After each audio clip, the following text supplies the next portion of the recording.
Assalamualaikum warahmatullahi wabarakatuh. Halo teman-teman, kami dari kelompok 10 akan mempresentasikan hasil kerja kelompok kami tentang materi risiko asuransi dan ekspansi perusahaan.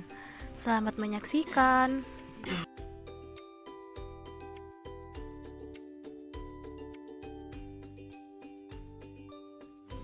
Risiko merupakan bagian yang tidak terpisahkan dari faktor pertumbuhan dari suatu organisasi atau perusahaan, entah bersumber dari faktor internal maupun eksternal.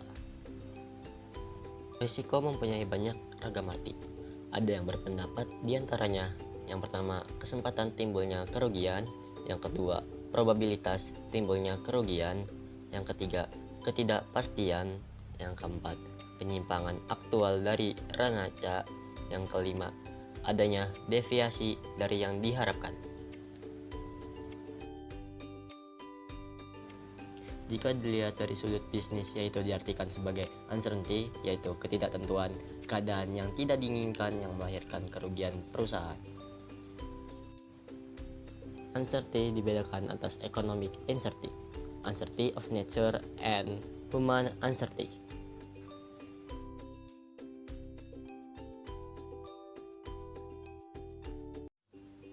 Dua jenis utama risiko. Yang pertama, pure risk, risiko murni, yaitu suatu risiko yang tidak pasti bahwa kerugian itu terjadi atau timbul. Yang kedua, speculative risk, risiko spekulasi, yaitu keadaan kemungkinan timbulnya kerugian atau keuntungan. Cara-cara menangani risiko.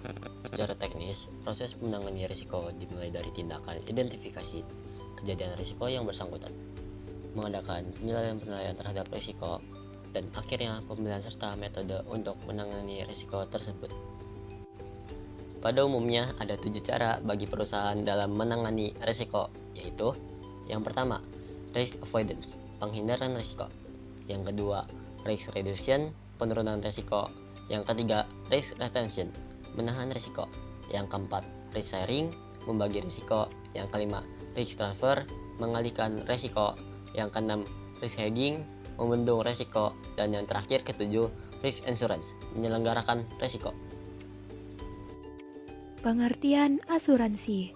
Asuransi atau pertanggungan adalah suatu perjanjian dengan mana seorang penanggung mengikatkan diri kepada seorang tertanggung. Risiko yang dapat diasuransikan ada 5.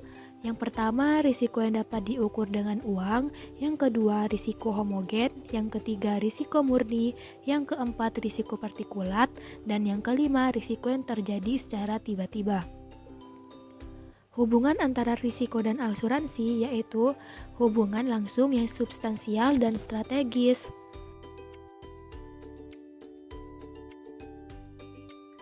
Ekspansi adalah aktivitas yang dilakukan sebuah perusahaan sebagai strategi untuk mengatasi masalah keterbatasan pasar domestik dan stagnansi industrinya. Jenis-jenis ekspansi. 1. Merger. Merger merupakan kegiatan menggabungkan dua atau lebih perusahaan menjadi satu perusahaan. 2. Akuisisi. Akuisisi merupakan kegiatan takeover atau pengambil alihan bentuk kepemilikan saham atas suatu aset perusahaan yang dijalankan. 3. Hostile takeover. Hostile takeover adalah akuisisi yang dilakukan kepada suatu perusahaan secara paksa dengan membuka penawaran dengan harga yang melebihi harga pasar. 4. Leveraged buyout. Leveraged buyout adalah upaya untuk memiliki perusahaan dengan cara meminjam uang untuk melakukan pembelian pada perusahaan tersebut. Manfaat melakukan ekspansi. 1. Pertumbuhan dan diversifikasi untuk mencapai pertumbuhan skala pasar saham maupun diversifikasi usaha yang cepat. 2. Sinergi ketika perusahaan yang melakukan merger berada dalam kategori bisnis yang sama. Efektivitas sinergi akan jelas terlihat ketika kerjasama dan komitmen yang bagus memungkinkan usaha melanjutkan bisnis dengan lebih percaya diri. ketiga, meningkatkan skill manajemen dan teknologi. Peningkatan keterampilan manajemen dan teknologi perusahaan akan bersumber dari perusahaan merger. Dampak positifnya terlihat pada peningkatan motivasi kerja karyawan sehingga produktivitas kerja meningkat. Tahapan yang perlu dilakukan untuk ekspansi. Yang pertama, membuat perencanaan yang matang. Bisnis bisa dinilai siap berkembang ketika telah memiliki perencanaan yang baik dan mendukung adanya proses ekspansi.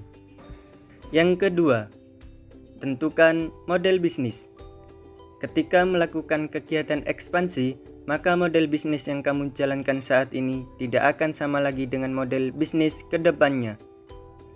Dalam penerapan panjangnya, diperlukan SOP atau Standard Operating Procedure. Dan jika kamu ingin menambah karyawan, maka kegiatan bisnis nantinya akan berubah secara perlahan. Yang ketiga, persiapkan modal yang diperlukan selama proses ekspansi bisnis. Ketika melakukan ekspansi, kamu juga perlu modal yang cukup besar untuk memenuhi beberapa keperluan seperti menyewa atau untuk membuat gedung baru, membeli toko online, menggaji karyawan, membangun toko fisik, hingga membangun pabrik produksi ataupun gudang.